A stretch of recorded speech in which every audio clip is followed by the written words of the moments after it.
Hello everyone, कैसे हैं आप सब और क्या हाल चाल है बच्चा पार्टी आपके। गुड इवनिंग जी, good evening, good evening, good evening, good evening, good evening. आइए जी, आइए, पधारिए जी, पधारिए। आओ जी, आओ। गुड इवनिंग जी, गुड इवनिंग, नमस्कार जी, प्रणाम जी, आदाब जी। बहुत बढ़िया। मैं जी बहुत बढ़िया, बहुत शानदार। गुड इवनिंग बच्चा पार्टी। सबको गुड इवनिंग, सबको नमस्कार, सबको प्रणाम। बहुत बढ़िया जी, बहुत बढ़िया। असि बहुत बढ़िया। तुम सुनाओ की हाल थोड़े। आ जाओ जी, आ जाओ, आ जाओ बच्चों, आ जाओ। आ जाओ बच्चों, आ जाओ, दौड़ दौड़ के आ जाओ, सारे बच्चे आ जाओ। आ जाओ बच्चों, आ जाओ। गेम शो मजा मचो। खमा गणी जी, खमा गणी। कहाँ रात है भैया, गर्मी पड़ रही है यार तो जबरदस्त।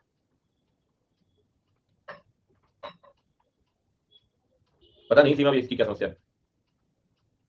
पीछे कुआं आगे खाई, बाबा सब जगह लगवा दो वाईफाई। ओहो क्या बात है। दिल्ली बस आ रहा हूँ, दिल्ली में 2 दिन में, 6 तारीख को कमिंग।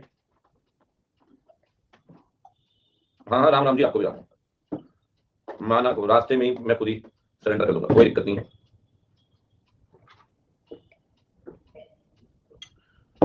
ठीक है जी। बोलो बच्चों, आज हम क्या पढ़ेंगे, क्या पढ़ेंगे। आज हम नया चैप्टर पढ़ेंगे। नए नए चैप्टर में नई नई बातें, नए नए चैप्टर में नई नई बातें। आओ आओ आओ आओ।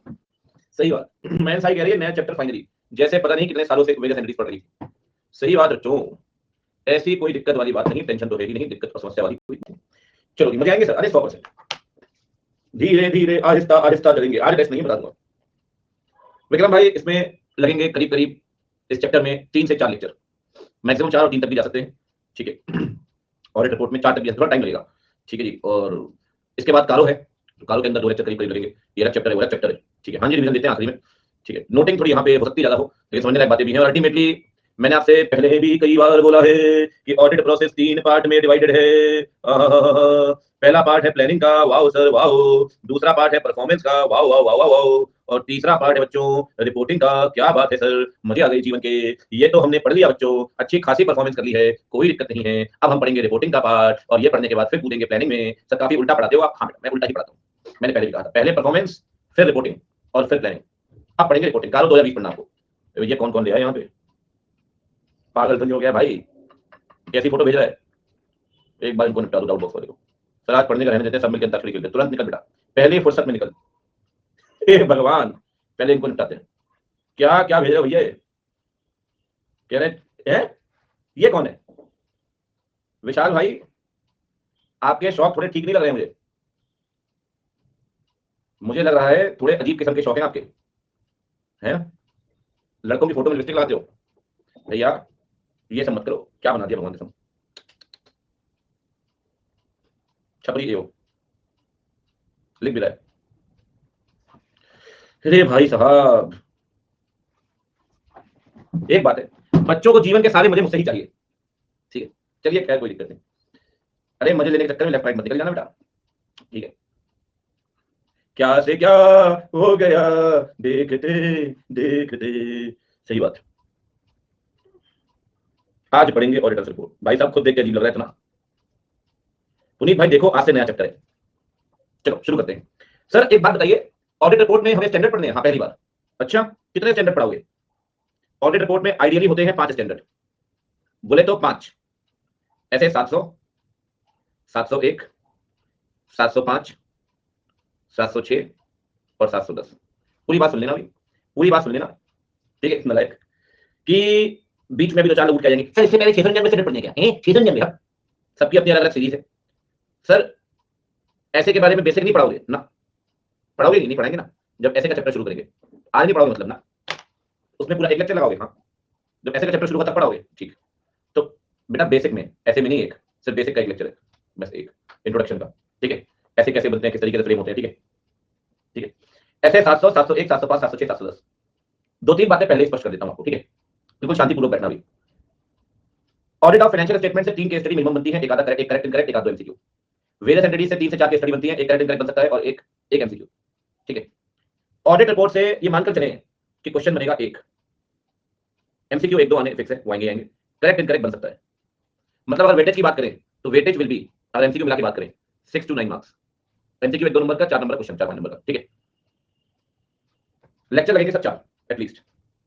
सर लेक्चर का वेटेज कम नहीं है, ये अकेला ऐसा चैप्टर है अब जहां 4 लेक्चर में 6 नंबर का वेटेज है। अब जैसे जैसे आगे बढ़ेंगे ना, आगे बढ़ेंगे, सुनना, जैसे जैसे आगे बढ़ेंगे तो धीरे धीरे बढ़ता जाएगा। वो मैं नीरज मान के चल रहा हूँ 6 से 9 नंबर का वेटेज, मैं इसलिए कहता हूँ 9, कभी 4 नंबर की स्टडी आती है, कभी आती है, कभी 5 नंबर की, तो 8 नंबर का वेटेज मान के चलिए, ठीक है, 6 से 9 नंबर कुछ भी हो सकता है इस रेंज की, कोई बहुत बड़ी रेंज तो है नहीं, ठीक है। परेशान मत होना सर कि 6 नंबर के लिए इतना पढ़ रहे हैं। देखो जी, पहली बात तो एक एक नंबर जरूरी है, और 6 से 8 नंबर 9 नंबर तो बहुत होते हैं फिर भी। दूसरी बात, अगर रिपोर्ट कंक्लूड करनी ही नहीं आई तो ऑडिट बेकार है, यहाँ पढ़ते वक्त भी और ऑडिट बेकार है करते वक्त भी।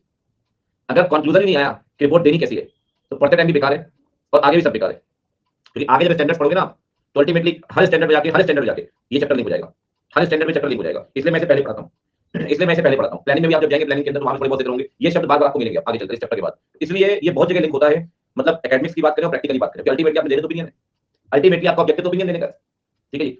तो बहुत खासकर आज का जो सेशन होगा बड़े आराम से और आहिस्ते चलना पड़ेगा सर, क्योंकि आप पहली बार तो स्टैंडर्ड डील कर रहे हैं, ठीक है, बहुत आराम आराम से चलना पड़ेगा।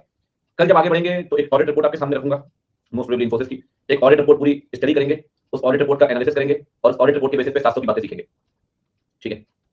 जिन लोगों ने लॉ पढ़ा उन्हें पता होगा, प्रैक्टिकली बहुत सारी चीजें दिखाता हूं वहां भी, ठीक है। तो जीएम के नोटिस से लेकर प्रोस्पेक्टस से लेकर सारी बातें, तो यहाँ भी चलेगी कहानी थोड़ा ऑडिट रिपोर्ट वगैरह में सबसे तो कहानी ये चेक है, ये सब चीजें हैं, ठीक है। चलिए जी, कोई दिक्कत नहीं है, शुरू किया जाए बच्चे, शुरू करते हैं सर। ऐसे 700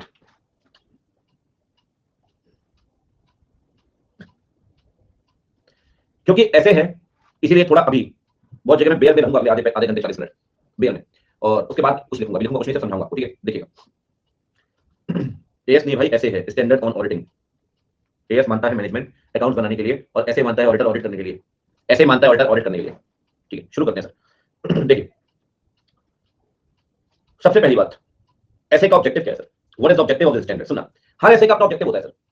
दो तीन बातें ध्यान रखिएगा, हर ऐसे का अपना ऑब्जेक्टिव होता है, हर किसी का, इसका भी है। इसका ऑब्जेक्टिव है ऐसे 700 का, to form an opinion and to provide the opinion, to form the opinion, to provide the opinion. Opinion किस बारे में? Opinion regarding the financial statement. क्या financial statement true and fair view present करते हैं? क्या फाइनेंशियल स्टेटमेंट को सही तरीके से बनाया गया है? इस बारे में ओपिनियन बनाइए और ओपिनियन दीजिए। ऑब्वियसली बात है, ऑडिट रिपोर्ट ओरल तो होगी नहीं, ऑडिट रिपोर्ट कैसी होगी? Written report. कैसी होगी? Written report. सबसे पहले चर्चा होगी सर किसकी? फाइनेंशियल स्टेटमेंट, ठीक, कि what is the meaning of financial statement. सबसे पहले उसकी बात करेंगे, फिर आगे कोई और बात करेंगे, ठीक है। चलिए शुरू करते हैं। अगर आप फाइनेंशियल स्टेटमेंट देखिए, यहां आपको कई सारे अलग अलग चीजें मिल जाएंगी, ठीक है। पढ़ते हैं एक बार, ठीक है। Financial statement means a complete set of general purpose financial statement including the related notes. इस स्टैंडर्ड के अंदर फाइनेंशियल स्टेटमेंट का मतलब है general purpose financial statement including the notes to accounts. अब सबसे बड़ा प्रश्न बनता है sir, what is the meaning of general purpose financial statement? मैं मानता हूं आपको कुछ नहीं आता, ये आप भी मान के चलिए, what is the meaning of general purpose financial statement? General purpose का मतलब क्या है, ठीक है। चलिए, जनरल पर्पस फाइनेंशियल स्टेटमेंट का मतलब है वो फाइनेंशियल स्टेटमेंट जो जनरल पर्पस फ्रेमवर्क के हिसाब से बनाए गए हैं। समझ लो आप, अब इंटर लिख के समझ लो। फाइनेंशियल स्टेटमेंट का मतलब जनरल पर्पस फाइनेंशियल स्टेटमेंट, और जनरल पर्पस फाइनेंशियल स्टेटमेंट का मतलब which are prepared in accordance with the general purpose framework. मैं इस तरीके से अभी लिख सकता हूं, रफ में भी मैं रफ में लिख रहा हूं यहां पे, ठीक है, कि what is the meaning of financial statement? बताइए। फाइनेंशियल स्टेटमेंट का मतलब है a complete set of general purpose financial statement, general purpose financial statement, general purpose, ठीक है जी। And what is the meaning of general purpose financial statement? Can you tell me कि general purpose financial statement का मतलब क्या है? जो मैं अंडरलाइन कर रहा हूं इसका मतलब क्या है? Financial statement prepared in accordance with general purpose framework, general purpose framework, ठीक है जी। मैं सिर्फ वो लिख रहा हूं जो वहां लिखा हुआ है, अभी लिंकेज बढ़ते जाएंगे धीरे धीरे धीरे धीरे। Financial statement means a complete set of general purpose financial statement. General purpose financial statement means वो फाइनेंशियल स्टेटमेंट जो जनरल पर्पस फ्रेमवर्क के हिसाब से बनाए गए। Sir what is the meaning of framework? मैं आपसे पूछता हूं एक वर्ड की मीनिंग, सिर्फ फ्रेमवर्क की meaning. What is the meaning of framework? ढांचा, एक मैकेनिज्म, एक तरीका, एक स्ट्रक्चर, सही बात। कोई स्ट्रक्चर, कोई सिस्टम, कोई ढांचा। आपको पता है सर, जो अकाउंटिंग है आज की डेट में ये सब इंटरनेशनल हो चुकी है due to IFRS, US GAAP, Ind AS, सब इंटरनेशनल हो चुका है। जब वो इंटरनेशनल हो गया तो स्टैंडर्ड भी इंटरनेशनल हो चुके हैं ऑडिट वाले। जब अकाउंटिंग इंटरनेशनल होगी तो ऑडिटिंग इंटरनेशनल होगी ना साहब। तो इंटरनेशनली जनरल पर्पस फ्रेमवर्क को दो पार्ट में बांटा गया है, दो पार्ट में, दो। ये तो होगा फेयर प्रेजेंटेशन फ्रेमवर्क और दूसरा होगा कंप्लायंस फ्रेमवर्क। एक तो होगा फेयर प्रेजेंटेशन फ्रेमवर्क और एक होगा कंप्लायंस फ्रेमवर्क। अभी इस पर बात करेंगे, अभी सही मायने में मैं सिर्फ आपको टर्म्स दिखा रहा हूं, मैंने समझाया कुछ भी नहीं अभी तक आपको, ठीक है। समझ आया यहां है, ठीक है। जनरल पर्पस फ्रेमवर्क दो तरह के हैं, फेयर प्रेजेंटेशन फ्रेमवर्क और कंप्लायंस फ्रेमवर्क, ठीक है। देखिए, अभी थोड़ा सा बात करते हैं अपन, बाद में थोड़ा सा पढ़ेंगे, ठीक है। सर स्केड्यूल 3 मैंडेटरी है इंडिया में, मानना पड़ेगा साहब। ऑप्शन नहीं आपके पास। स्केड्यूल 3 आपको मानना पड़ेगा साहब। हम पढ़कर आए हैं फाइनेंशियल स्टेटमेंट चैप्टर के अंदर कि डेटा को दो पार्ट में स्प्लिट करेंगे, लेस देन 6 मंथ्स और मोर, क्लासिफाई करेंगे 3 है secured, consider good, unsecured, consider good, doubtful. Sir inventory को किस तरीके से डिस्क्लोज करना है पढ़कर आए हैं, सेल परचेज किस तरीके से डिस्क्लोज करके पढ़कर आए हैं, कैश एंड इक्विपमेंट किस तरीके से डिस्क्लोज करके पढ़कर आए हैं। सर स्केड्यूल 3 मानना है मतलब मानना है, स्केड्यूल 3 लग रहा है मतलब मानना है, you have to apply schedule 3, option नहीं आपके उस केस में। आप बोल रहे हैं स्केड्यूल 3 मानना पड़ेगा साहब। वो अकाउंटिंग फ्रेमवर्क जो मैंडेटरी है आपके लिए, जहां ऑप्शन नहीं है आपके पास, जहां ऑप्शन नहीं है आपके पास, इट इज कंपल्सरी, जैसा कि नाम से लग रहा है, that is compliance framework. It is not voluntary, it is mandatory for each and every company. मानना पड़ेगा, ऑप्शन नहीं आपके पास, मानना पड़ेगा आपको, ऑप्शन नहीं आपके पास, करना ही करना है। Strict compliance is needed. In case of violation there will be penal consequences, penalty भुगतनी पड़ सकती है, कोई और ऑप्शन नहीं है आपके पास। ये जो आप पढ़ रहे हैं, अगर मैं यहाँ ये पढ़ा रहा हूँ सर, तो वर्ल्ड के 100 कंट्री के टीचर अलग अलग कोर्सेज के लिए यही दो चीज पढ़ा रहे हैं। कौन सी? फेयर प्रेजेंटेशन और कंप्लायंस फ्रेमवर्क, ये सब वही है, ठीक है ना। स्टैंडर्ड सारे इंटरनेशनल पढ़ने हैं आपने। इंटरमीडिएट में अकाउंट्स में जरूर आप ये स्टैंडर्ड पढ़ रहे हैं, किसी काम के नहीं है। फाइनेंशियल जब आप फाइनल में जाएंगे तो आप पढ़ेंगे फाइनेंशियल रिपोर्टिंग, वहां इंडिया पढ़ेंगे, सही मायने में काम तो वही आएंगे यार, ये बस लॉलीपॉप दे रहे हैं आपको, ठीक है। तो खैर कोई बात नहीं, वो फ्रेमवर्क जहां पे फ्रीडम या लिबर्टी नहीं है कि नहीं जी मैं नहीं मान रहा, जहां पे आपको इतनी फ्रीडम नहीं है कि आप उसे इग्नोर कर सकें, जहां पे आपको ऑप्शन नहीं मिलेगा, जो आपको मानना ही मानना है, जो आपको मानना ही मानना है, वो है कंप्लायंस फ्रेमवर्क, वो है compliance framework. Compliance framework requires compliance with the requirement, no other option sir. No liberty no freedom, no liberty no freedom. मैं भी बिल्कुल समझाने के लिए लिख रहा हूं, ये सब शब्द इस्तेमाल वहां नहीं होंगे, लेकिन समझाने के लिए लिख रहा हूं। नो लिबर्टी नो फ्रीडम, कोई ऑप्शन नहीं आपके पास, you have to comply with this framework, option नहीं, there is no option available. लेकिन सर एक क्वेश्चन पूछता हूं आपसे, बताना जरा मुझे, आपके अंदर कुछ ज्ञान है उसी में से टटोल रहा हूं मैं। क्या बैंकिंग कंपनी के लिए कंपनी एक्ट 13 का शेड्यूल 3 मैंडेटरी है क्या मानना? क्या इंश्योरेंस कंपनी को कंपनी एक्ट मानना मैंडेटरी है क्या? क्या इलेक्ट्रिसिटी कंपनी के लिए क्या कंपनी एक्ट का फॉर्मेट मैंडेटरी है क्या? एक बात ध्यान रखिए सर, एक बात ध्यान रखिए, एक बात ध्यान रखिए। अगर किसी बैंकिंग कंपनी को ऐसा लगता है, सुनना बहुत ध्यान से, अगर किसी बैंकिंग कंपनी को ऐसा लगता है कि हमें कोई बात डिस्क्लोज करनी है, कोई बात डिस्क्लोज करनी है जिसके लिए बैंकिंग रेगुलेशन एक्ट साइलेंट है, इन केस ऑफ बैंकिंग कंपनी, मैं भी आपको लिख रहा हूं, ठीक है। आपके सामने दो एक्ट है, एक तो बैंकिंग एक्ट, एक तो कंपनी एक्ट।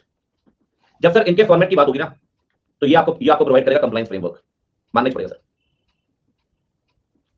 ऑप्शन नहीं आपके पास, ऑप्शन नहीं सर। लेकिन कंपनीज एक्ट तो आपके लिए मैंडेटरी नहीं है। अगर आपको ऐसा लगता है कंपनीज एक्ट की कोई बात आप बता सकते हैं एडिशनली, ये तो मानो, इसको तो मानना, ये ऑप्शन ही नहीं है। कंपनीज एक्ट की कोई बात बताना चाहते हैं, आपको लगता है बैंकिंग एक्ट उसको लेकर साइलेंट है। फॉर एग्जांपल स्टाफ वेलफेयर की कोई एक्सपेंस की बात थी, बैंकिंग एक्ट साइलेंट है, लेकिन कंपनी से बात कर रहा है साहब। रिजर्व सरप्लस की बात थी, बैंकिंग एक्ट साइलेंट है, कंपनी से बात कर रहा है साहब। अब आपको लगता है to achieve the fair presentation, ताकि हम फाइनेंशियल स्टेटमेंट को और बेहतर तरीके से प्रेजेंट कर सके, ये इट्स अप टू यू। आपको लगता है कि फाइनेंशियल स्टेटमेंट को बेहतर तरीके से प्रेजेंट कर सके, बेहतर तरीके से, इसके लिए आप कंपनी एक्ट मान लेते हो। जरूरी तो नहीं मानना। अगर एक्सिस बैंक कंपनी एक्ट मानता है और एचडीएफसी बैंक को लगता है नहीं मानना, तो मत मानो, मैंडेटरी थोड़ी है सर, मैंडेटरी थोड़ी कंपनी एक्ट इनके लिए। एक्सिस बैंक को लगता है मानना है, इनको लगता है नहीं मानना, तो बैंकिंग कंपनी के लिए कंपनी एक्ट मैंडेटरी तो नहीं है ना साहब। बैंकिंग कंपनी के लिए कंपनी एक्ट मैंडेटरी तो नहीं है। आप देख रहे हो बैंकिंग कंपनी को यहां पर फ्रीडम मिल रही है, they are having sufficient freedom, they are having sufficient freedom. क्या हम ये बोल सकते हैं कि बैंकिंग कंपनी के लिए कंपनी एक्ट कंप्लायंस फ्रेमवर्क है, जिसका स्ट्रिक्ट कंप्लायंस जरूरी है, जिसका स्ट्रिक्ट कंप्लायंस जरूरी है? क्या क्या हम कह सकते हैं कंप्लायंस फ्रेमवर्क? नहीं sir, this not compliance framework, ठीक है। और एक दो एग्जांपल देता हूं, और एक दो एग्जांपल देता हूं, अभी रफ में लिख रहा हूं, ठीक है, शेयर कर लेंगे बाद में। फॉर एग्जांपल कोई कंपनी इंडिया में, लिस्टेड कंपनी, ठीक है जी, ये मान रही है इंडिया, ठीक है जी। इनको लगता है कोई ऐसी बात है जो इंडिया में नहीं दी गई, कोई ऐसी बात है जो आईएफआरएस में है। अब सर आईएफआरएस का कोई डिस्क्लोजर आप देना चाहते हैं, तो आईएफआरएस तो आपके लिए मैंडेटरी नहीं है, लेकिन फाइनेंशियल स्टेटमेंट को बेहतर तरीके से प्रेजेंट करने के लिए, टू अचीव, कौन सा वर्ड यूज करेंगे? To achieve fair presentation, to achieve fair presentation. आप आईएफआरएस की बात भी कर सकते हो, आप आईएफआरएस की बात भी कर सकते हो।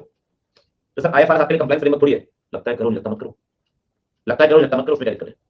आपको पता है सर, वो फ्रेमवर्क जहां पे कंप्लायंस कर भी सकते हो, नहीं भी करोगे तो भी चलेगा, जहां कंप्लायंस कर भी सकते हो और नहीं भी करोगे तो भी चलेगा, तो भी चलेगा, तो भी चलेगा। ऐसे को हम बोलते हैं this is IFRS in this case is fair presentation framework. क्या बोलेंगे? Fair presentation framework, fair presentation framework. Fair presentation framework, ठीक है ना। फेयर प्रेजेंटेशन फ्रेमवर्क, वो फ्रेमवर्क जो कहीं ना कहीं आप मानते हो, कहीं ना कहीं आप मानते हो, कहीं ना कहीं आप मानते हो कि फेयर प्रेजेंटेशन की जरूरी है टू अचीव फेयर प्रेजेंटेशन, ताकि हम बेहतर तरीके से प्रेजेंट कर सकें फाइनेंशियल स्टेटमेंट को। वो कहलाता है साहब, वो कहलाता है फेयर प्रेजेंटेशन फ्रेमवर्क। अभी मैंने थोड़ा सा आपको समझाया है कंप्लायंस क्या है, फेयर प्रेजेंटेशन क्या है। Compliance which is mandatory, compliance which demands strict compliance. Compliance framework वो है जहां डिपार्चर अलाउड नहीं है, डिपार्चर अलाउड नहीं है, ठीक है ना। वेयर एज फेयर प्रेजेंटेशन कहता है आप डिपार्ट हो सकते हो, आप डिपार्ट हो सकते हो, आप डिपार्ट हो सकते हो, ठीक है। एक और एग्जांपल देता हूं आपको, एक और एग्जांपल देता हूं। Departure is not allowed in the case of compliance framework, बिल्कुल सही बात है सर। फॉरेन कंपनी की बात करें अगर आप, शायद आपको पता होगा, इसमें इसकी डेफिनेशन आपने पढ़ी होगी। Company incorporated outside India but having a place of business in India, but having a place of business in India, ऐसे लिख देता हूं इसको, बट हैविंग अ प्लेस। आपको पता है सर, फाइनल में आगे चलकर आप फॉरेन कंपनी के सेक्शंस पढ़ते हैं, सेक्शन की संख्या है 379 से लेकर 393 तक। ये 15 सेक्शन पढ़ने पड़ते हैं, 15 सेक्शन पढ़ने पड़ते हैं। अब सुना ध्यान से, इन्हीं सेक्शंस में से एक सेक्शन है 381, 380, 381, 382, ठीक है। इन्हीं में से एक सेक्शन है, ठीक है। अब सुनना ध्यान से, वो सेक्शन पता क्या कहता है? वो सेक्शन कहता है जो इंडियन बिजनेस कर रहे हो आप, जो इंडियन बिजनेस कर रहे हो आप, for this financial statement must be prepared, for this financial statement must be prepared for Indian business specifically, for Indian business specifically. भाई आपकी दिल्ली में आपके स्टोर है 3, बस उसके लिए फाइनेंशियल बनाओगे, बनाने पड़ेंगे, मैंडेटरी है, और फाइल भी करने पड़ेंगे दिल्ली हाउस के पास, दिल्ली हाउस के पास फाइल भी करने पड़ेंगे। जैसे आप नॉर्मल कंपनी फाइनेंशियल फाइल करते हैं ना, एजीएम होने के, याद होगा अगर आपको, एजीएम होने के 30 दिन के अंदर सेक्शन 137 में, वैसे यहां पर भी फॉरेन कंपनी भी इंडियन बिजनेस के फाइनेंशियल बनाएगी और दिल्ली हाउस के पास फाइल करेगी। इंडिया में कहीं भी आपका प्लेस ऑफ बिजनेस हो, फाइलिंग दिल्ली हाउस के पास ही होगी, फॉरेन कंपनी। इंडिया में कहीं भी आपका प्लेस ऑफ बिजनेस हो, फाइलिंग दिल्ली हाउस के पास ही होती है, in the case of foreign company, ठीक है। अब सुनना, एक लाइन लिखिए, उसमें एक पॉइंट लिखा हुआ है उसमें, इस पॉइंट को सुनना ध्यान से, ये विल पंच मैं आपको कह रहा हूं, ठीक है भाई। मैं पढ़ा लें तो फिर डाउट लूंगा, ठीक है। देखिए उसमें एक लाइन लिखिए सर, ये लिखा है, सुन तो लो, ये लिखा है क्योंकि आपकी कंपनी हो सकती है जर्मनी की कंपनी, फॉर एग्जांपल, हो सकता है सर वहां अलग अकाउंटिंग ट्रीटमेंट हो, क्योंकि आपका अलग तो लीगल स्टेटस नहीं है ना, यहाँ पे आपने कोई सब्सिडियरी तो बनाई नहीं है, बस एक ऑफिस है, बस एक ऑफिस है, कोई स्टोर है, कोई डिपार्टमेंट है, कोई फैक्ट्री है, अलग कोई लीगल स्टेटस तो है नहीं। वो तो कंपनी तो इंडिया से बाहर ही बनी है, प्लेस ऑफ बिजनेस इंडिया में। तो सर एक बात तो समझने वाली है कि जर्मन की अकाउंटिंग का इफेक्ट तो होगा, तो जब कंपनी जर्मनी में है तो आपके अकाउंटिंग में जर्मन प्रिंसिपल्स तो आएंगे, आपके आपके आपके में जर्मन प्रिंसिपल्स तो आएंगे। पता है क्या लिखा उसमें? लिखा है जब आप इंडियन बिजनेस के लिए फाइनेंशियल बनाएंगे, इंडियन बिजनेस के लिए फाइनेंशियल बनाएंगे, तो जिस हद तक हो सके स्केड्यूल 3 के हिसाब से बनाइए, जिस हद तक हो सके स्केड्यूल 3 के हिसाब से बनाइए, जिस हद तक, as far as possible, as much as possible, मतलब स्केड्यूल 3 से डिपार्ट करोगे तो भी चलेगा। Complete compliance is not necessary, complete compliance is not necessary. In case of extremely rare circumstances you can deviate from schedule 3 कि मेरी company German company है, उसके जर्मन अकाउंटिंग प्रिंसिपल है, तो कहीं ना कहीं स्केड्यूल 3 इतना ही मान पा रहे हैं। कल को आपको नोटिस आ गया सरकार का, आप ये बात साबित कर दो, सरकार खुद कह रही है जिस हद तक स्केड्यूल 3 मान सको मानो, अगर डिपार्ट करना है कर जाओ, as much as possible it must comply with schedule 3। मेरा आपसे क्वेश्चन है सर, इस कंपनी के लिए, इस फाइनेंशियल के लिए, ऑडिट तो इसकी भी होती है सर, लेकिन इस फाइनेंशियल के लिए स्केड्यूल 3 क्या है? कंप्लायंस या फेयर प्रेजेंटेशन? फेयर प्रेजेंटेशन है साहब, फेयर प्रेजेंटेशन है।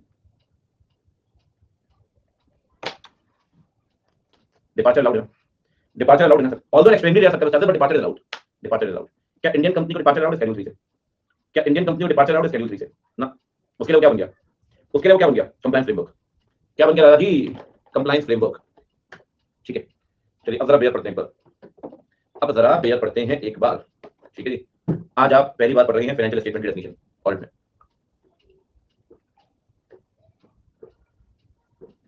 धागे खुलेंगे सर, ठीक है। देखिए पढ़ते हैं, fair presentation framework is used to refer to a financial reporting framework that require, पूरी बात सुनना अभी भड़बड़ाना मत, that requires the compliance with the requirement of the framework। Foreign company बोल रहा है आपको कंप्लायंस तो करना ही है, and acknowledge to achieve the fair presentation। ये सबसे पहली बात उसके लिए कर रहा हूं जो मैंने आपको बताया था, बैंकिंग कंपनी एग्जांपल जो मैंने आपको दिया था आईएफआरएस की बात, ठीक है।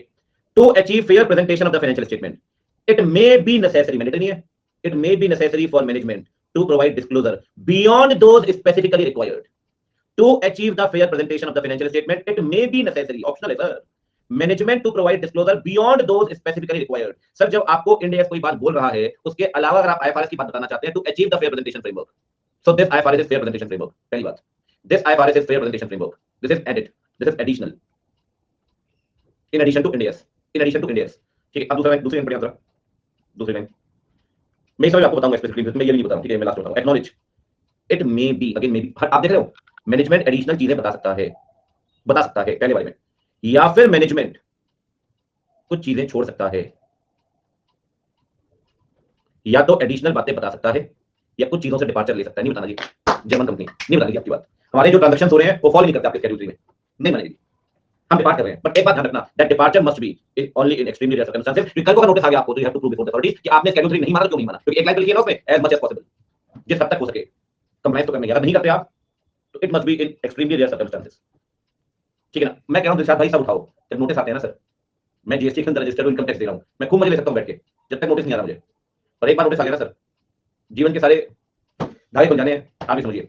ठीक है, रातों की नींद हो जानी है सर। ठीक है, मतलब फिर वो अंत नहीं ना उस बात का, उस पर चर्चा करते हैं। ठीक है, सुनो सर, नेसेसरी वर्ड यहाँ क्यों यूज हुआ? मोहित भाई, आप मैनेजमेंट हो, आपको ऐसा लगता है ये बात मुझे फाइनेंशियल में बतानी चाहिए, लेकिन आपका फाइनेंशियल रिपोर्टिंग फ्रेमवर्क नहीं बोलता इस बारे में, कोई और फ्रेमवर्क बोलता है, तो बता दो। वो आपके हिसाब से जरूरी है सर, लॉ के हिसाब से नहीं। लैंग्वेज पढ़िए आप, वो लॉ के हिसाब से जरूरी नहीं, वो आपके हिसाब से जरूरी है कि मुझे एडिशनल बताना है या मुझे जो नहीं बताना, वो आपके हिसाब से जरूरी है। लॉ तो आपको बोल ही रहा है में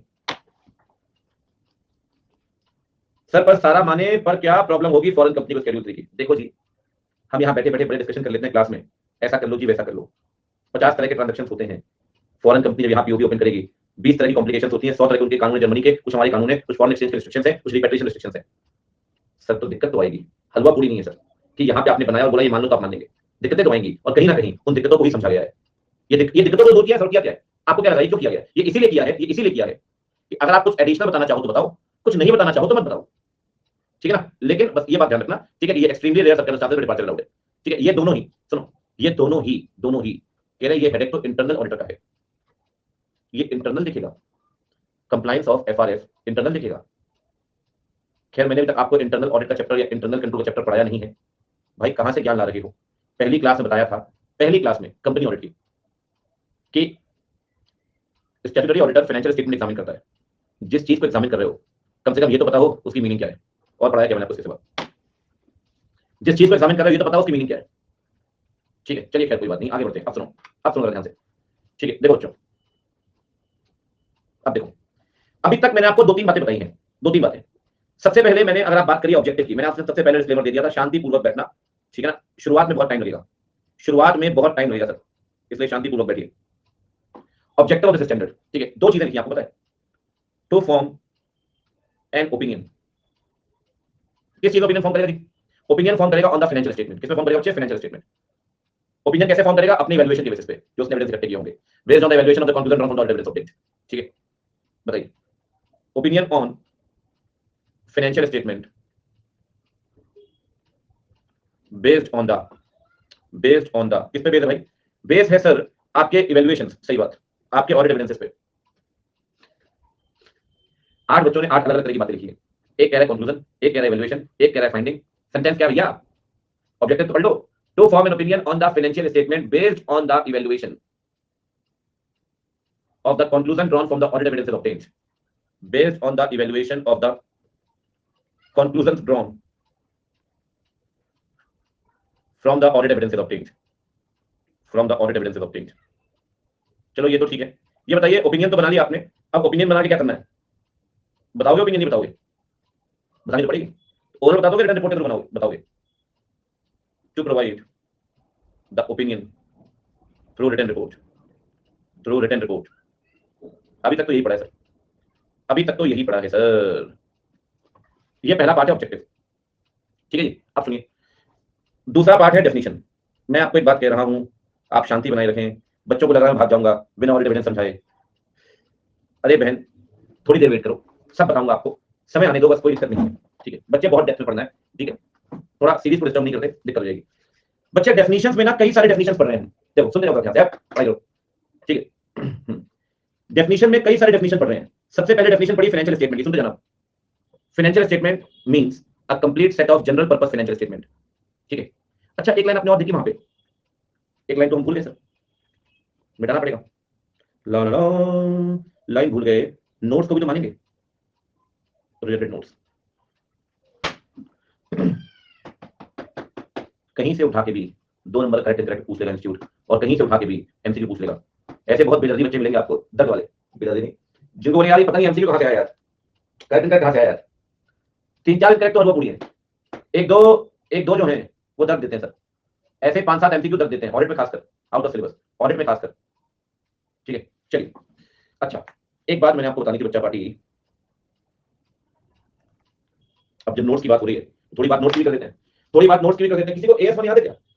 किसी को एएस1 याद है? एएस1, एएस1 क्या कहता है? अकाउंटिंग पॉलिसीज के बारे में बताइए, डिस्क्लोजर करिए। ठीक है, अगर कोई सिग्निफिकेंट चेंज है, मटेरियल चेंज, तो चेंज के बारे में बताइए। ठीक है ना, ठीक है, डिस्क्लोजर तो कहां देंगे? अकाउंटिंग पॉलिसी का डिस्क्लोजर पीएनएल बैलेंस शीट में डालेंगे क्या? अकाउंटिंग पॉलिसी का डिस्क्लोजर कहां डालेंगे? पीएनएल बैलेंस शीट में डाल देंगे क्या?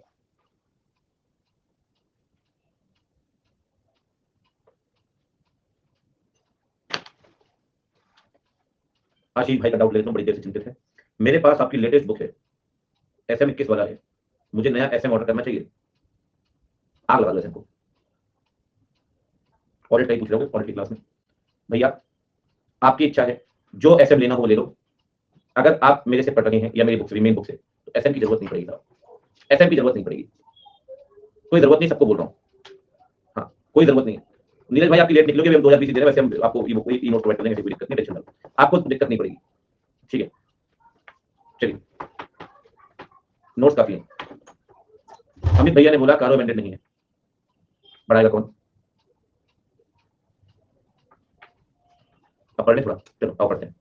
A complete set of general purpose financial statement, including the related notes, and related notes include comprise the summary of significant accounting policies and other explanatory information। सही बात, ये बात लिखने समझ में आ गया। 56-44 पे भाई दिन रात काम चल रहा है। बस एक आखिरी डाउट बता देता हूँ, क्वेश्चन बैंक बना दिया आपका। अब 56-44 में दिन रात काम चल रहा है, 56-44 में 56 लॉन्च होगा, फिर 44 लॉन्च होगा। आप ये समझिए 10 दिन का समय आपको देना पड़ेगा 56-44 में। ठीक है, 56-44 की चर्चा करेंगे थोड़ी देर बाद, पढ़ेंगे अभी पढ़ेंगे। चलो आगे बढ़ते हैं। Complete set of general purpose financial statement and include the related note. चलो जी, अब मुझे बताएं सारे बच्चों, अरे शो नहीं करना बिल्कुल। Sir general purpose financial statement का मतलब क्या है? ये हमने वहां भी लिखा था, financial statement prepared in accordance with general purpose framework, in accordance with general purpose framework, general purpose framework। ठीक है, हमने थोड़ी सी बात सुनी बच्चों। रिलेटेड नोट में क्या आएगा बच्चे? रिलेटेड नोट्स में आएगा इट इंक्लूड्स, जल्दी से बता दो बच्चा party, summary of significant accounting policies, significant accounting policies and other explanatory information. इतना काफी है, एंड अदर एक्सप्लेनेटरी इंफॉर्मेशन। ठीक है जी, अच्छा ये बताओ जनरल पर्पस फ्रेमवर्क दो तरह के हैं, अब तो बता दो भाई, जनरल पर्पस फ्रेमवर्क दो तरह के हैं, अब तो बता दो लाला जी। एक क्या लिखें? एक में लिख देते हैं कंप्लायंस फ्रेमवर्क, और एक में लिख देते हैं फेयर प्रेजेंटेशन फ्रेमवर्क।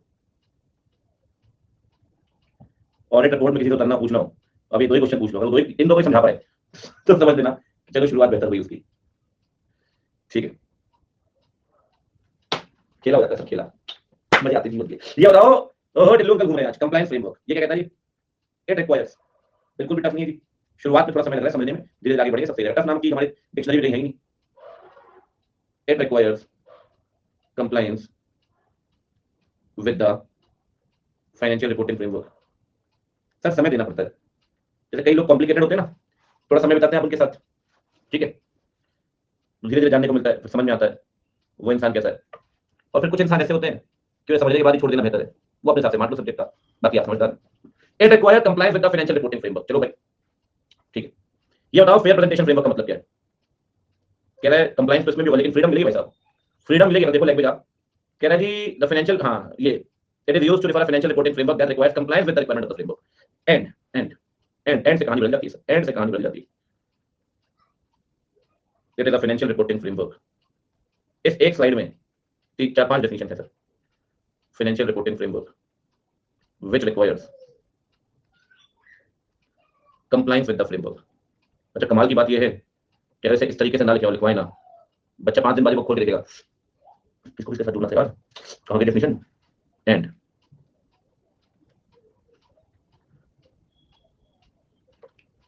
बहुत कष्ट बच्चों जीवन में, 1 घंटा निकल गया, क्या बात कर रहे हो भाई, है सही में है। चलो अब सुनो, यहाँ पे 2 चीजें सर, यहाँ पे 2 चीजें, ठीक है देखो, ठीक, सही बात, मैंने ही कहा था वक्त देना चाहिए, वक्त देंगे। कहता है जी एंड, अब 2 बातें सुनो, बहुत मस्त, बहुत मस्त, बहुत मस्त लाइन है, बहुत मस्त। एक्नॉलेज, बहुत मस्त, एक्सप्लिसिटली और इम्प्लिसिटली, ये वर्ड बने हैं एक्सप्रेस और इम्प्लाइड से, किसी को याद नहीं होगा शायद, एसर्शन की डेफिनेशन में भी ये वर्ड था, एक्सप्लिसिट और otherwise. Express you can say और इम्प्लाइड, आपको अधिकार दिया गया हो तब भी बढ़िया, नहीं दिया गया हो तब भी बढ़िया, एडिशनल डिस्क्लोजर दे दो, लेकिन अधिकार कई बार एक्सप्रेस दिया जाता है और कई बार इम्प्लाइड, लेकिन भाई साहब डिपार्चर के लिए एक्सप्रेस होना चाहिए, राइट, इम्प्लाइड नहीं लिखा कहीं, क्योंकि यहां लिखा है ये एक्सप्लिसिट है भाई साहब, ये दिस इज एक्सप्लिसिट, कि जितना हो सके स्केड्यूल 3 मानो, अगर कुछ नहीं मान पाए तो भी चलेगा, अगर कुछ नहीं मान पाए तो भी चलेगा, मतलब डिपार्चर में इम्प्लिसिट एक्नॉलेजमेंट नहीं चलेगा सर, अगर कोई डिपार्चर करना है तो इम्प्लिसिट नहीं चलेगा भाई साहब, एडिशनल बातें माननी मानो, कोई दिक्कत नहीं, ठीक है ना, लेकिन अगर कुछ डिपार्चर लेना है तो इम्प्लाइड नहीं चलेगा, कि अपने आप बोलो नहीं मैं तो नहीं मान रहा, गति कहती है मैं नहीं मान रहा, डिपार्चर का राइट तभी होगा जब एक्सप्लिसिट एक्नॉलेजमेंट होगा, this is explicit acknowledgement, these words are explicit acknowledgement, explicit।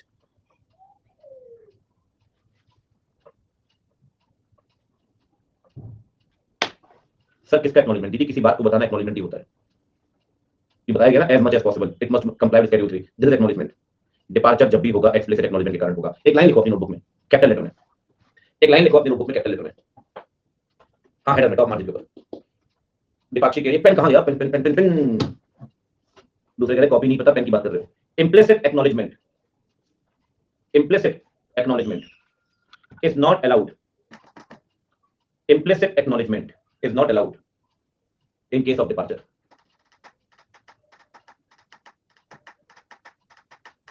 घर वालों ने आपको बोला, सुनो सही, घर वालों ने आपको बोला बेटा 10 घंटे पढ़ना है दिन में, आप कह जी आप कह रहे हो 12 पढ़ूंगा, 12 पढ़ूंगा, घर वाले बैठे कुछ बोल भी नहीं रहे, इंप्लाइड है कि हाँ कह रहे 12 पढ़ लो, ठीक है, घर वाले कुछ बोल भी नहीं रहे, आप कह रहे 12 पढ़ूंगा, इंप्लाइड है भाई, पढ़ो 12, एडिशनल 2, पिताजी किनारे बैठे थे, आपने कहा 6 घंटे पढ़ूंगा, 6 घंटे पढ़ूंगा, 4 घंटे का डिपार्चर, 6 घंटे पढ़ूंगा, 4 घंटे का डिपार्चर, और आपकी साइलेंस एक्सेप्टेंस मान लूंगा, इंप्लाइड।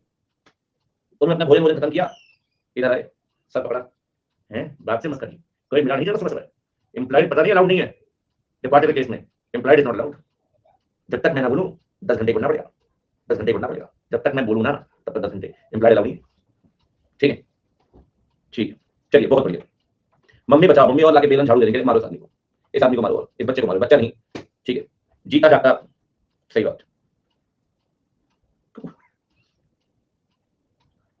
भैया मुझे तो नहीं बचाया कोई, कि लड़कों को मम्मी बचाती है, मेरे यहाँ तो स्पॉन्सर करती है मम्मी, ठीक है, आ जाओ अभी, बहुत दिन से डोज नहीं मिली इसको, और मम्मी नाटक करती थी बाहर, लेकिन पापा ने बाहर कर दिया रूम से, खुद ही धीरे बाहर निकला, डैडी थोड़ा अलग टाइप के थे, देसी पंजाबी डैडी, दोनों तरफ गेट बंद कर दिए, और मैं और मेरे भाई साहब बैठ रैकेट सब टूट चुके हैं भाई साहब, सब इतिहास दबाए, रिश्तेदार मुझे बहुत लेते थे, ठीक है, इतनी बात बेटे गिनती वो रखता है जिसके जिसके साथ कभी कभी इत्तेफाक हुआ उस तरह का, ठीक है, चलो जी कोई दिक्कत नहीं है, आगे बढ़ते हैं, तो एक्नॉलेज एक्सप्लिसिटली सही बात है जी, कोई दिक्कत नहीं, एक्नॉलेज एक्सप्लिसिट और implicit representation it may be necessary for amendment to disclosure beyond the specific required by the framework. चलो बताओ जल्दी जल्दी बोलो भाई, एक तरफ चलेगा एक्नॉलेजमेंट, मजा आता होगा, माउंटेन ड्यू जाओ बेटा, ये मजा हमें हर बच्चे को देना चाहता हूं,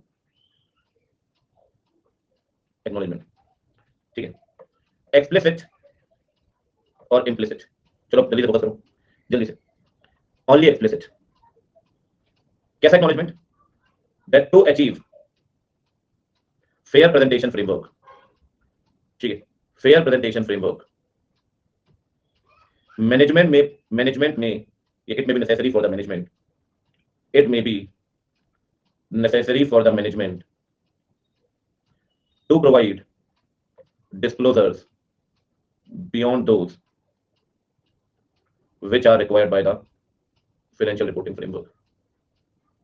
और यहां पे क्या है, that to achieve fair presentation framework, मैं शॉर्ट में लिख रहा हूं, fair presentation framework, it may be necessary for the management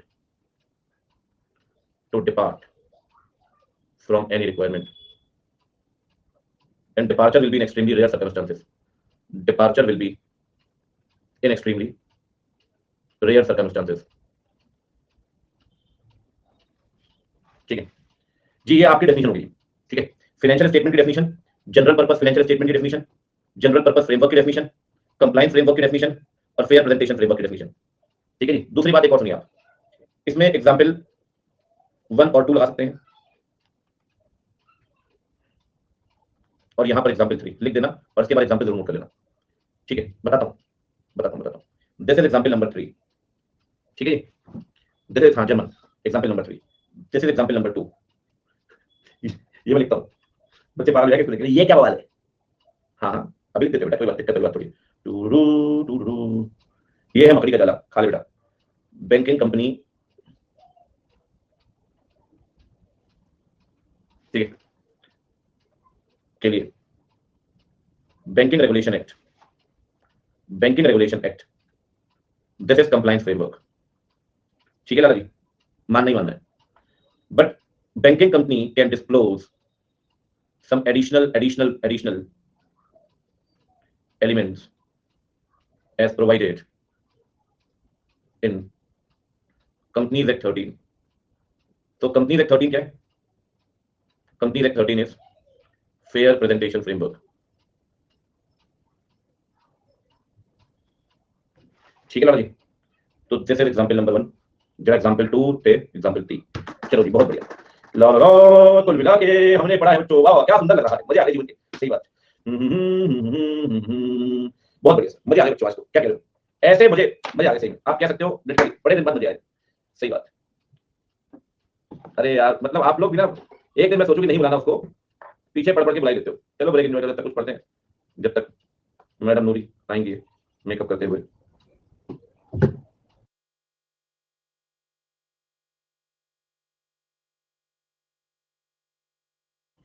नहीं नहीं, एमपी में लास्ट थोड़ी कल। ठीक, कह रहा है मैना माना को मस्कारा होता है लायक, मैं से कर मतलब वो दंगे के साथ खूनी कांड। अरे वो जब तक जगेगी भैया वो आवाज ही करेगी। चलिए शुरू किया जाए कहानी। तो ये हो गई जी ऑब्जेक्टिव। हाँ हाँ बुलाते हैं, पढ़ने डेफिनेशन।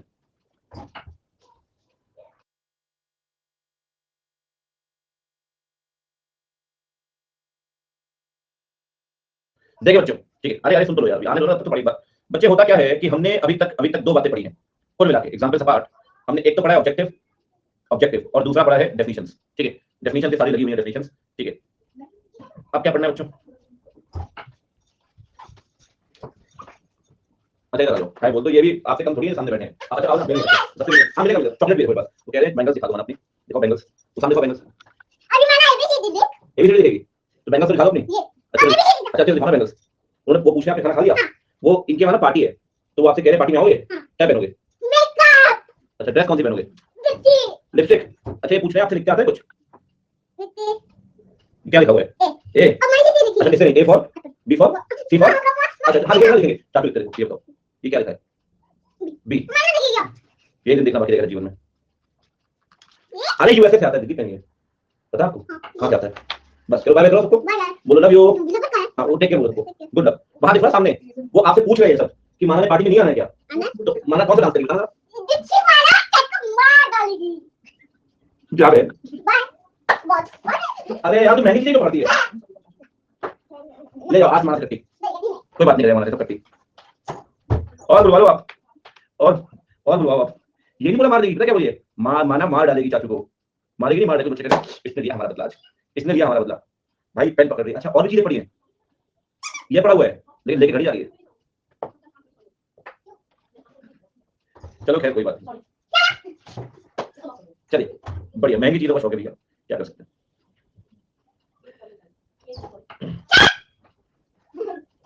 सॉरी ऐसे बोल रही है, जान से मारने की धमकी दे रही है मुझे दोबारा, ये सारे।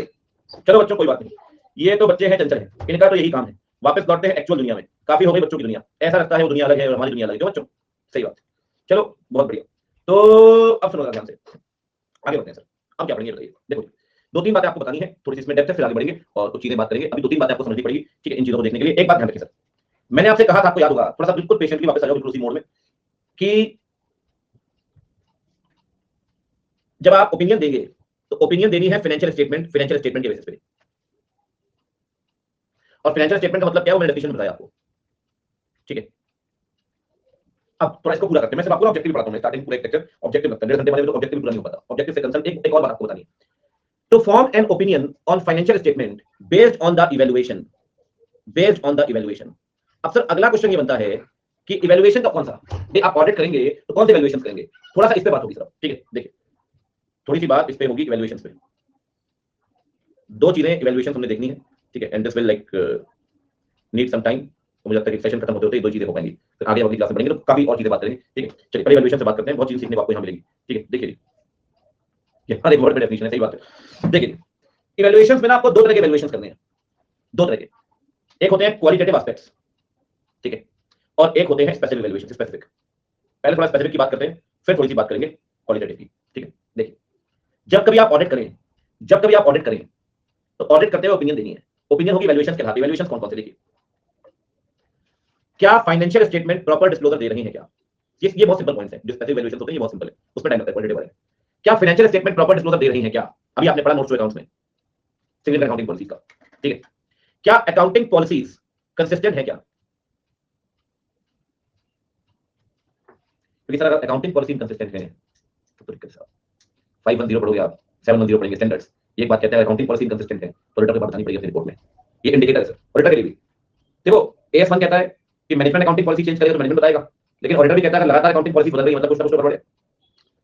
क्या प्रॉपर डिस्क्लोजर दिया गया है क्या, क्या अकाउंटिंग पॉलिसी कंसिस्टेंट है क्या एस्टीमेट रीजनेबल है क्या। सर एस्टीमेट क्या होते हैं, कैन एनीवन टेल मी, आपको पता है बच्चे, प्रोविजन फॉर डाउटफुल डेट, किसी किताब में तो नहीं लिखा कि 3% ही होगा, किसी किताब में तो नहीं लिखा कि 10% ही होगा, 15% ही होगा, डिपेंड करता है सर पास्ट ट्रेंड के बेसिस पे। मैंने आपको शायद एग्जांपल भी दिया हो, आपने 20% प्रोविजन फॉर डाउटफुल डेट बनाया, 20% आपके क्लाइंट ने, आपने बोला जनाब ये क्या है, इतना ज्यादा बैड डेट होता है आपके यहाँ पे, इतना ज्यादा बैड डेट होता है। क्लाइंट कहता है जी जहां बैठे हैं इस धरती को मिर्जापुर कहते हैं, याद है, यहाँ पैसा मांगने जाओ तो सामने कट्टा रख देते हैं, डन। कई व्यापारियों का खून हो चुका है सेक्टर में, तो 20% की डूबत तो आप मान लीजिए होती है। ये पुराने अकाउंट्स हिसाब किताब पड़े हैं डेटर्स के, आप देख लो ट्रेंड, 20% की डूबत तो कहीं नहीं गई, देते ही जो है पहले गोली मार देंगे, नहीं दोगे तो कुछ दिन जीत रहा है कम से कम। तो 20% की डूबत तो है ही। आपको पता है सर रीजनेबल वर्ड ना बड़ा सब्जेक्टिव सा वर्ड है, ये बदलता रहता है सिचुएशंस के हिसाब से, ये बदलता रहता है सिचुएशंस के हिसाब से, अलग अलग परिस्थितियों में अलग अलग रीजनेबल चीजें हो सकती है, कहीं पे 3% भी रीजनेबल रेट होगा तो कहीं पर 20% भी, डिपेंड करता है सर। आप देखिए एस्टिमेट रीजनेबल है क्या, ठीक है। चौथा बताएं सर, चौथा, फोर्थ सुनो, जो इन्फॉर्मेशन दी गई है फाइनेंशियल स्टेटमेंट में क्या वो रेलेवेंट, रिलायबल, कंपेरेबल और अंडरस्टैंडेबल है क्या। मैं इस पे एक मेन वर्ड पे फोकस करूंगा। आपको पता है सर कोई भी इंफॉर्मेशन सुन लो तभी रिलायबल मानेंगे प्रणाम जी जब उसके सपोर्ट में एविडेंस होगा। अगर इलेक्ट्रिसिटी बिल लिखा हुआ है, इलेक्ट्रिसिटी एक्सपेंस लिखा हुआ है, सपोर्ट में बिल है तो रिलायबल है। अगर परचेज दिखाई है और परचेज इनवॉइस है तो रिलायबल है। अगर रिपेयर मेंटेनेंस है इनवॉइस है उसका तो रिलायबल है। रिलायबल का मतलब होता है कि जिसके सपोर्ट में एविडेंसेस होंगे वो इंफॉर्मेशन रिलायबल है। अब सर आप कोई बात कहते हैं, घर वाले आपकी बात रिलायबल नहीं मानते, पता है आपको, ज्यादातर केसेस में ये कॉमन ट्रेंड है। कई बार आपसे बोलते हो कि तेरे पास क्या किस आधार पे बोल रहा है, क्या ग्राउंड, तेरे पास क्या प्रूफ है, क्योंकि आपके पास प्रूफ नहीं है इसलिए रिलायबल नहीं मानते। तो जिस चीज का एविडेंस नहीं है वो इंफॉर्मेशन नॉन रिलायबल है, वो इंफॉर्मेशन नॉन रिलायबल है, ठीक है। पांचवी, क्या फाइनेंशियल स्टेटमेंट प्रॉपर डिस्क्लोजर दे रहा है, किस चीज का, कि यूजर को बता सके और यूजर समझ सके मटेरियल ट्रांजैक्शन और इवेंट्स के बारे में। जैसे कि सर आपको पता है सर गोइंग कंसर्न का असेसमेंट करना ये मैनेजमेंट की प्राइमरी रिस्पांसिबिलिटी है, फंडामेंटल अकाउंटिंग का मालिक। गोइंग कंसर्न का असेसमेंट करना मैनेजमेंट की फंडामेंटल रिस्पांसिबिलिटी है। गोइंग कंसर्न ऑडिटर भी करता है, उसका अलग ऐसे पढ़ेंगे 570 आप, ठीक है। 570 ऑडिटर का भी स्टैंडर्ड ऑडिटर की जिम्मेदारी, जिस कंपनी का ऑडिट कर रहे हो उसका गोइंग कंसर्न असेसमेंट करें, but primary responsibility is the management. Sir अगर मेरी कंपनी तो मैं देखूंगा ना सर कि आगे चलेगी नहीं चलेगी रॉन्ग में, इसका फोर्सेबल फ्यूचर है या नहीं ये तो मैनेजमेंट देखेगा ना सर। ऑडिटर तो बात नहीं आएगा, असेसमेंट करेगा, अपनी रिपोर्ट देगा। एक बात बताओ बच्चे, मेरी फॉर एग्जांपल मैंने आपको पहले एग्जांपल दिया हो, तो ये एग्जांपल आगे कई बार दूं, और भी मैं एग्जांपल दूंगा। सर लावा है, कार्बन मोबाइल से आते हैं, इनके फोन आते हैं लावा कार्बन के, आते हैं, कुछ कह रहे नहीं आते, कुछ कहते आते हैं, ठीक है आते हैं, ठीक है मान लेते हैं आते हैं, ठीक है आते हैं कम है। अगर इनके ऊपर कोई केस फाइल कर दिया पहले कि आपने हमारा मॉडल कॉपी किया है और $1 बिलियन कंपेंसेशन चाहिए, खत्म हो जाएंगे सर, खत्म हो जाएंगे, समझ लो। This is a material event.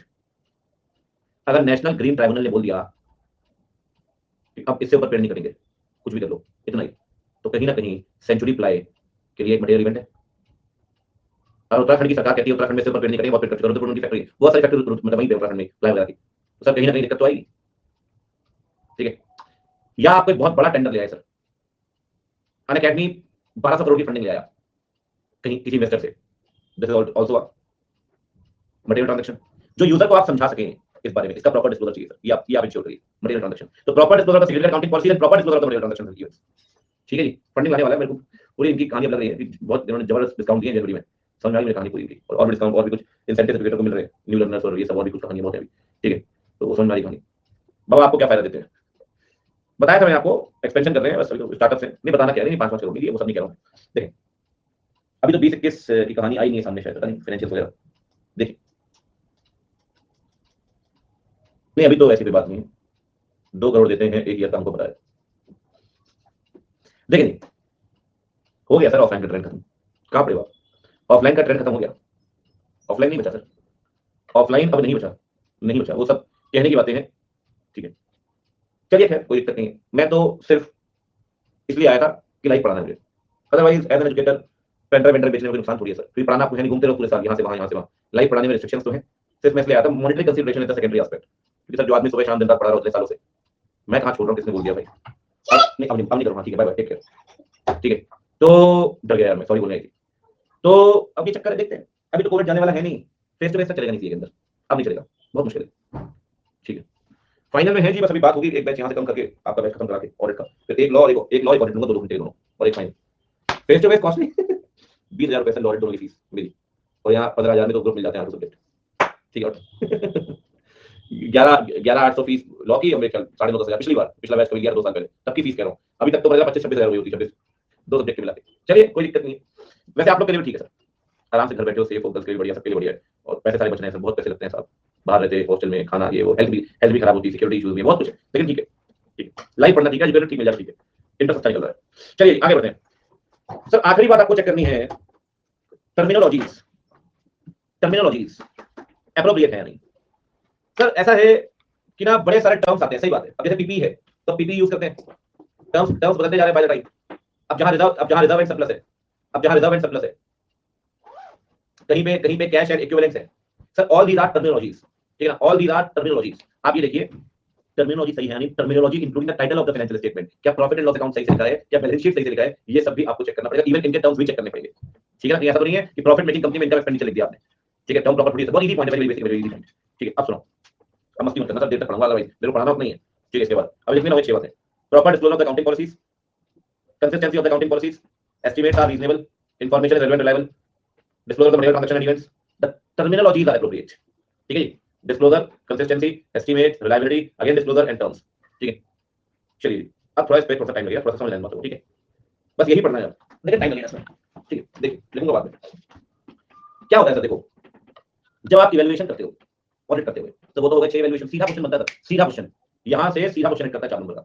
ठीक है बहुत सारे आर्टिकल के अंदर दिया है, और यहाँ से आप मान के चलो करेक्ट इनकरेक्ट सॉर्ट ऑफ या कोई 2 नंबर क्वेश्चन ऐसा बन सकता है। अब पहले समझते हैं सर, जब आप ऑडिट करोगे तो आप ये भी तो देखोगे ना यार कि क्लाइंट की अकाउंटिंग प्रोसेस ठीक ठाक है या नहीं। अगर अकाउंटिंग पुअर है तो उसका रिजल्ट फाइनेंशियल स्टेटमेंट भी पुअर ही होगा। अल्टीमेटली फाइनेंशियल स्टेटमेंट और result of accounting, is accounting process poor और क्वालिटी नहीं है उसमें, और बीकॉम के लोग रखे हुए हैं, पढ़े लिखे नहीं है इतने, उन्हें नहीं पता क्या लिखा है इंडिया, तो नहीं पता इसके अंदर क्या लिखा है, अल्टीमेटली फाइनेंशियल सफर करेगा, फाइनेंशियल खराब हुए और भी खराबी होगी।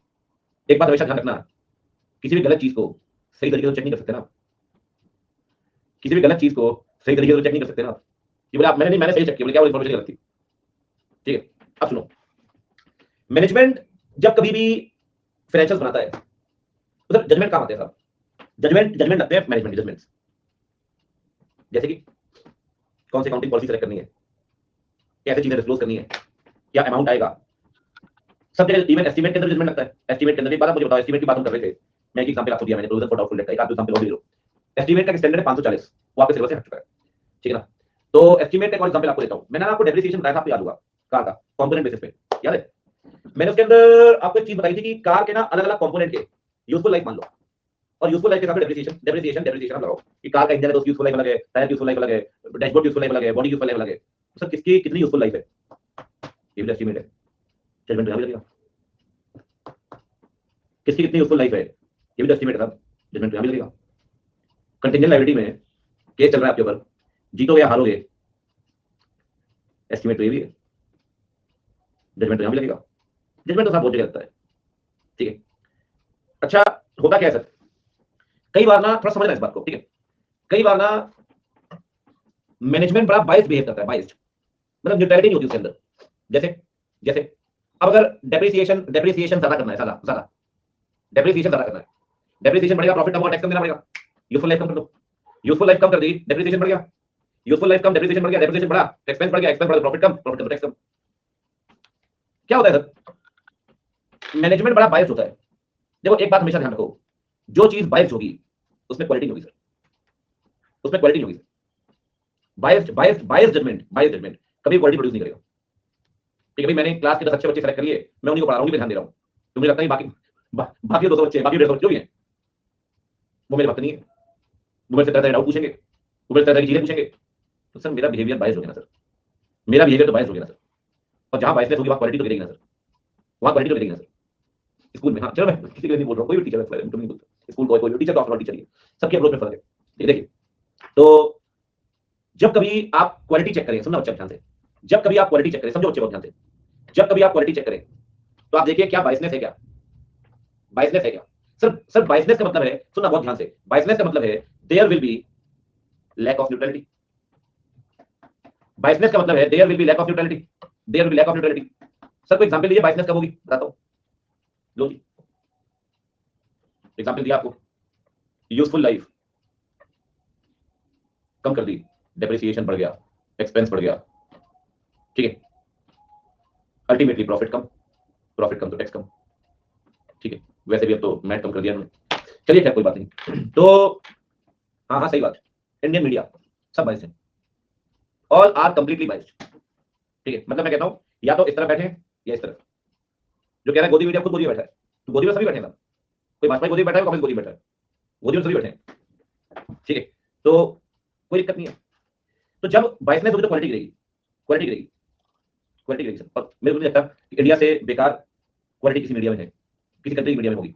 आप दो चीजें बंद कर दीजिए सर, मैं आपको बोल रहा हूँ, मीडिया और सोशल मीडिया। अगर यूथ को काम पे लगाना है और बेरोजगारी कम करनी है और थोड़ी नफरत कम करनी है और चीजें कम करनी है, हार्ड स्टेप होगा सर, लेकिन कर देना चाहिए। गवर्नमेंट ना देखे तो आप देखना बंद कर दो, सही बता रहा हूँ मैं तो 2-3 साल पहले, 2 साल पहले तो बंद कर दिया, मैं देखने बंद कर दिया, मतलब ही नहीं सर। चलिए खैर कोई दिक्कत नहीं, अजीब सिचुएशन है सर। कभी आप जॉब में होंगे, कभी आप स्कूल में बैठे होंगे, कभी कोचिंग में बैठे होंगे, साथ वाले के साथ लंच शेयर करेंगे, तो आपके मन में नहीं आता सर क्यों, किस धर्म का और किस क्या उसका धर्म है। लेकिन जब आप शाम में जाते हैं, न्यूज ऑन करते हैं, तो आपको बात बता दी जाती है कि आपका धर्म क्या है। बेटर फैक्ट है सर, बेटर फैक्ट है, सब अपने उल्लू सीधे कर रहे हैं, ठीक है, और हम लोग थोड़े पढ़े लिखे लोग हैं, तो हम लोग इन चीजों में ना पड़े कभी भी, मतलब थोड़ा समझदारी। देखो एक बात ध्यान रखो, अच्छे लोग हर जगह, बुरे लोग हर जगह, लेकिन कभी भी आप कोई मतलब एक धारणा नहीं बनानी चाहिए चीज को लेकर, ठीक है। ये भी आप थोड़े क्या है, उम्र आपकी थोड़ी कम है, लेकिन धीरे धीरे आप ये सब चीजें देखोगे ना कि पहले डिबेट में मना करेंगे, मत लड़ो, जब लड़ने लगेंगे तो फिर दोनों को बड़ा बड़ा कर देंगे, बस बिकते हुए। चलिए खैर कोई बात नहीं, आगे बढ़ते हैं। तो सर लैक ऑफ न्यूट्रलिटी, सुनो, लैक ऑफ न्यूट्रलिटी कब मानेंगे सर, लैक ऑफ न्यूट्रलिटी मानेंगे if there is a biasness. सुनना ध्यान से, बड़ी चीज बता रहा हूं आपको, if there is a biasness in accounting estimates, ठीक है, पहली बात लैक ऑफ न्यूट्रलिटी, ठीक है। अब देखो सही बात, दूसरी बात क्या होता है सर, मैनेजमेंट ने गड़बड़ी की हो सकती है, मैनेजमेंट ने गड़बड़ियां की हो सकती है, ठीक है। जैसे कि सुनना ध्यान से, मैं आपको समझा रहा हूं, जैसे कि एग्जांपल मैंने आपको दिया, यूजफुल लाइफ कम दिखाई, प्रोविजन फॉर डाउटफुल डेट ज्यादा बता दिया, मेरे स्टेटमेंट्स हैं। जैसे कि फॉर एग्जांपल मैनेजमेंट ने ना क्या किया, कुछ गलतियां की सर, यहां लिखता हूं, मैनेजमेंट ने कुछ गलतियां की, देयर आर सम मेरे स्टेटमेंट्स। इन्होंने क्या किया, कुछ सेल कुछ अनरिकॉर्डेड थी, कुछ अनरिकॉर्डेड सेल थी, ठीक है बच्चे, और कुछ परचेज थी, परचेज अनरिकॉर्डेड थी, कुछ सेल अनरिकॉर्डेड थी, हाँ हाँ हाँ, कुछ परचेज अनरिकॉर्डेड थी। अब ये ऑडिटर के नोटिस में आई, अब ये ऑडिटर के नोटिस में आई, जब ये ऑडिटर के नोटिस में आई तो ऑडिटर ने पता है क्या बोला, मैनेजमेंट से बोला सर आप इसे ठीक करो। सबसे पहले तो यही बोलेगा जी मैं बताऊंगा ये बात, लेकिन आप इसे ठीक कर लो। मैनेजमेंट ने क्या किया सर, मैनेजमेंट ने क्या किया, एक मिनट रुको, कुछ बच्चे ये कर रहे हैं, दूसरे बच्चे चक्कर वो कर रहे हैं, ठीक है। अब देखो मैनेजमेंट ने आपसे बोला कि आप इसे ठीक कर दो, ठीक है जी, सॉरी ऑडिटर ने आपसे बोला कि आप इसे ठीक कर दो।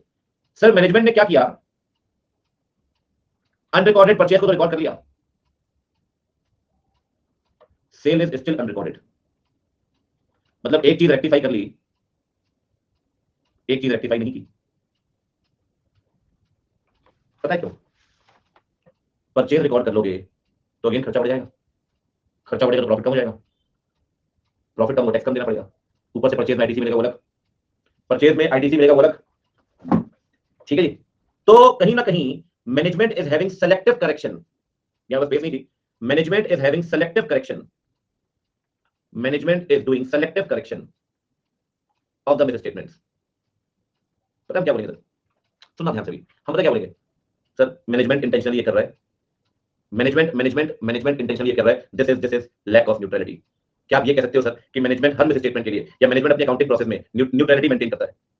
क्या आप कह सकते हो कि मैनेजमेंट अनबाइस्ड तरीके से काम कर रहा है? नहीं, there is a biasness, there is a biasness in the accounting process of the management. और एक बात बताओ, अगर न्यूट्रलिटी नहीं होगी तो क्या हम मानेंगे कि प्रॉपर क्वालिटी है अकाउंटिंग प्रोसेस में? There is no proper quality in the accounting process of management. समझो, सेलेक्टिव करेक्शन के चलते न्यूट्रलिटी लैक करेगी, और न्यूट्रलिटी लैक करेगी तो बाइसनेस होगी, बाइसनेस होगी तो कहीं ना कहीं मैं आपसे पहले भी कह चुका हूं, जहां बाइसनेस होगी वहां क्वालिटी तो कॉम्प्रोमाइज होगी साहब।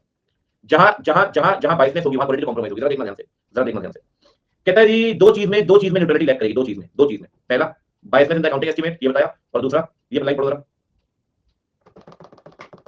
क्या लिखा है, selective correction of the misstatement brought to the management attention during the audit. दो केस में मानेंगे न्यूट्रलिटी लैक करिए, दो केस में, selective correction, bias in the estimates, bias in the estimates. किसी एमटीपी वगैरह में, आरटीपी में 2 नंबर में क्वेश्चन रखा हुआ है कि कब आप मानेंगे there is lack of neutrality, कब आप मानेंगे there is lack of neutrality?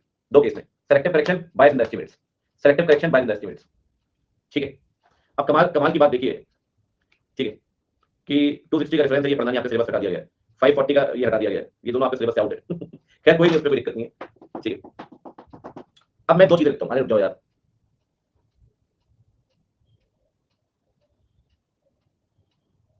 ये बताओ इवैल्यूएशन में एक तो हो जाएगा वो स्पेसिफिक, दूसरा क्या है, qualitative aspects of the accounting process,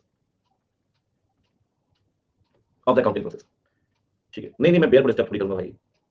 दो बातें, दो, पहली बात क्या, auditor will ensure that there is no management bias in the accounting process, in the accounting process। उसके लिए वो देखेगा क्या वहां पे लैक ऑफ न्यूट्रलिटी है। और मैं आपसे पूछता हूं सर, दो केस में कब कब आप मानेंगे there is lack of neutrality? सबसे पहले तो ये बता दो, लैक ऑफ न्यूट्रलिटी कब मानेंगे आप? लैक ऑफ न्यूट्रलिटी मानेंगे दो केस में।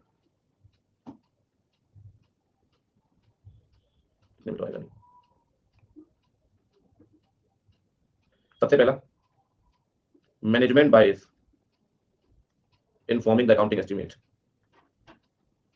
ठीक है, और दूसरा दूसरा selective correction of the misstatements, selective correction of the misstatements brought to attention of the management। ठीक है, lack of neutrality together with uncorrected statement, वो समझा दिया क्या नीचे व्हाइट कलर से,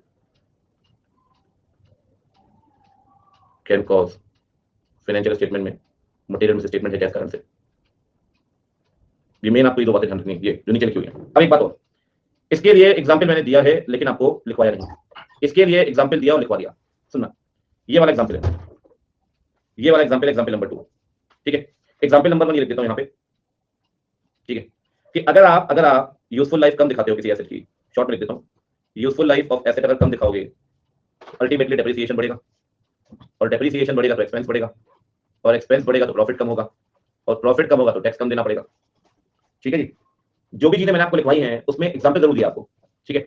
ये मैं नहीं लिख रहा हूं, वैसे आप खुद भी लिख सकते हैं, मैं अगली क्लास में लिखवा दूंगा आपको, ठीक है, क्योंकि बहुत सारी चीजें आपको बतानी है, लिखने के लिए बहुत चीजें भी आपको बतानी है मैंने, 3 4 5 मिनट तो उसी में लग जाएगा। ठीक है, देखिए देखो ये बड़े सिस्टमैटिक लिखना है इसको, ठीक है, कैसे कैसे लिखोगे समझना, पहले मैं ये लिखवाता हूँ, ये बता देता हूँ, एक तो ये लिख देना स्टैंडर्ड, ठीक है, बहुत ज्यादा लिखना है आपको, बहुत ज्यादा कुछ नहीं लिखना है इसमें।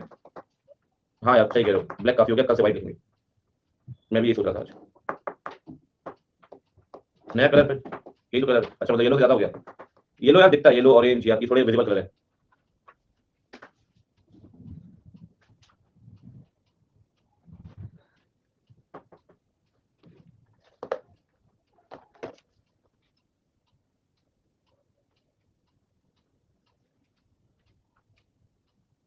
मेरे पास कितने कलर के ऑप्शन आते हैं? Red, orange, yellow, blue, green, purple और व्हाइट।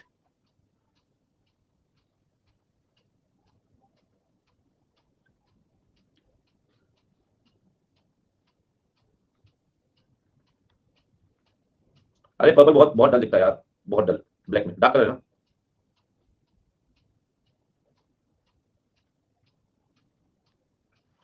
मैं कहां से ले आऊं भाई। एक चीज जो मुझे ड्रॉबैक लगता है सबसे बड़ा, वो है हाइलाइटर। कभी आप इसमें कभी पढ़ाता हूं, कभी आप देखना यूट्यूब पे पढ़ाता हूं, तो मैं जिस ऐप में पढ़ाता हूं तो उसमें हाइलाइटर आदत हाइलाइटर यूज करने की। हाइलाइटर सबसे बड़ी कमी है वन नोट वगैरह में, एक ड्रॉ बोर्ड है उसमें।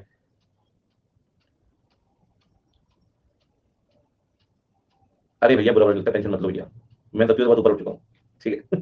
टेंशन मत लिया लो। अच्छा 2 घंटे बाद अवेलेबल हो रही है, पहले कितनी देर बाद होती थी? तो 30 मिनट बाद, 20 मिनट बाद, अब 2 घंटे बाद हो रही है। अच्छा ओके। मतलब ये कह रहे रिकॉर्ड वाला भी दिक्कत हो रही है। कुछ लोग निशाचर होते हैं मुझे पता है, तो रात को बैठते हैं 10-11 बजे, और क्लास करना शुरू करते हैं 1.6 में।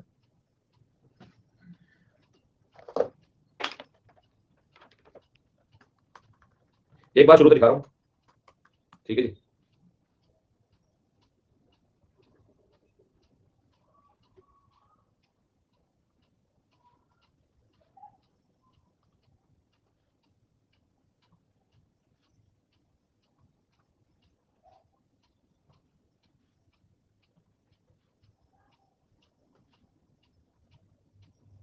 ये लिख दो पैसिव वैल्यूएशन, चलो कल लिख दूंगा,